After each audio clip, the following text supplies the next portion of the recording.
Kamusta mga kabarangay? Habang wala pang laro ang ating Hinebra ay update muna tayo sa ating pangbansang koponan.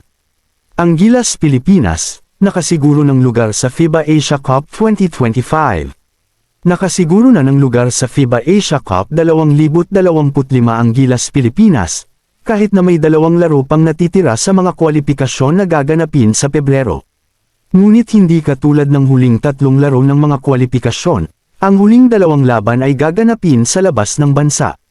Sinabi ni Head Coach Tim Coe na ang ikatlo at huling window ng mga kwalipikasyon ay magiging isang perpektong pagkakataon para sa pambansang koponan upang matuto kung paano manalo sa labas ng bahay, bilang bahagi ng pag-unlad ng koponan sa ilalim ng programa ng Gilas.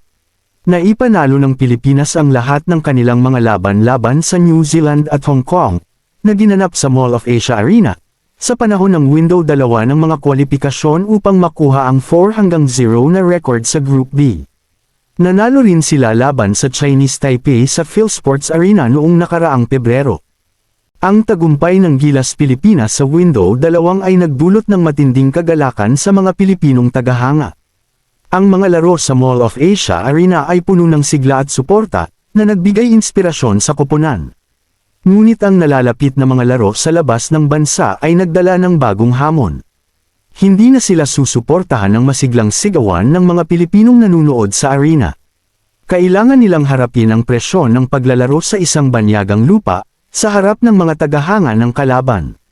Nagsimula ang pagsasanay para sa window 3. Mas matinding disiplina ang ipinatupad ni Coach Coe. Hindi lang ang pisikal na aspeto ang pinagtuunan ng pansin, kundi pati na rin ang mental na paghahanda.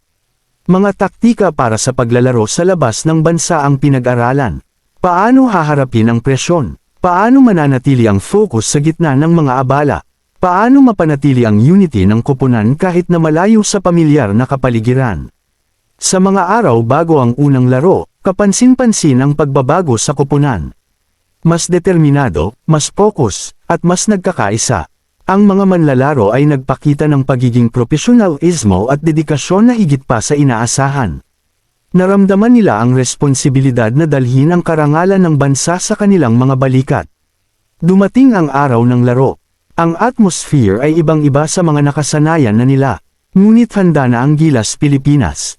Sa pamamagitan ng kanilang husay, tiyaga, at sama-samang pagtutulungan, nagawa nilang makamit ang tagumpay. Isang tagumpay na hindi lang para sa kanila, kundi para sa buong Pilipinas. Isang patunay na ang Gilas Pilipinas ay hindi lang magaling sa loob ng bansa, kundi kaya ring manalo sa labas. Ang kanilang paglalakbay patungo sa FIBA Asia Cup 2025 ay patuloy, at ang kanilang kwento ay patuloy na isusulat. Ang tagumpay sa unang laro ng window 3 ay nagbigay ng lakas ng loob sa Gilas Pilipinas. Mas lumakas ang kanilang tiwala sa sarili, at mas naging handa sila sa susunod na hamon. Ang ikalawang laro ay mas mahirap, isang matinding laban-laban sa isang malakas na kalaban.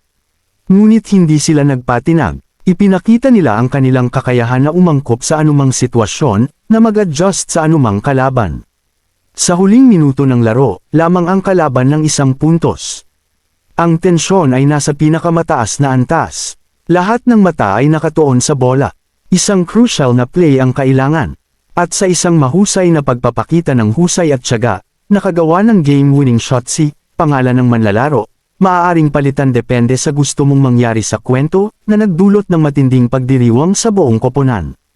Matapos ang tagumpay sa window 3, bumalik ang Gilas Pilipinas sa Pilipinas na may dalang karangalan at tagumpay. Ang kanilang paglalakbay ay hindi madali, ngunit ang kanilang determinasyon at pagkakaisa ang nagdala sa kanila sa tagumpay. Napatunayan nila na ang Gilas Pilipinas ay hindi lang isang koponan, kundi isang simbolo ng pagkakaisa at pagmamahal sa bayan.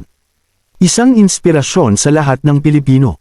Ang kanilang paghahanda para sa FIBA Asia Cup 2025 ay patuloy. Mas maraming pagsasanay, mas maraming hamon, at mas maraming tagumpay ang naghihintay sa kanila. Ngunit handa na silang ipaglaban ang karangalan ng Pilipinas sa mundo. Ang kanilang kwento ay patuloy na isusulat, isang kwento ng pagtitiyaga, pagkakaisa, at tagumpay.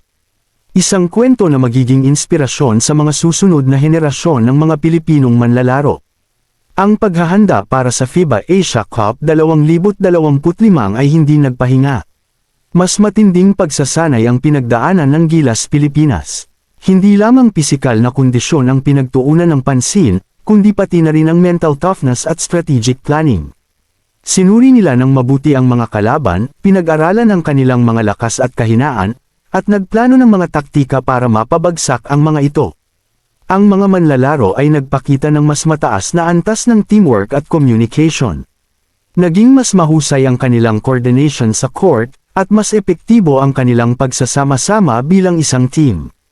Ang bawat isa ay may kanya-kanyang papel, at lahat sila ay nagtutulungan upang makamit ang iisang layunin, ang tagumpay. Dumating ang araw ng FIBA Asia Cup. Ang atmosphere ay puno ng tensyon at excitement. Ang mga manlalaro ay handa na. Nakafocus sila sa kanilang laro, at determinado silang ibigay ang kanilang lahat. Sa bawat laro, ipinakita nila ang kanilang husay, ang kanilang determinasyon, at ang kanilang pagkakaisa. Bago tayo matapos, shout out nga pala kay Rodelio Arandia from Limay, Bataan. Sana'y patuloy ninyong suportahan ang ating Barangay Ginebra at ang ating channel. Sa mga gusto pa magpa-shoutout ay mag-comment lang kayo sa ibaba. Mga kabarangay, kung gusto nyo pa ng maraming update sa Barangay Ginebra ay huwag nyo sana kakalimutan mag-like, share at subscribe para updated kayo sa ating Barangay Ginebra.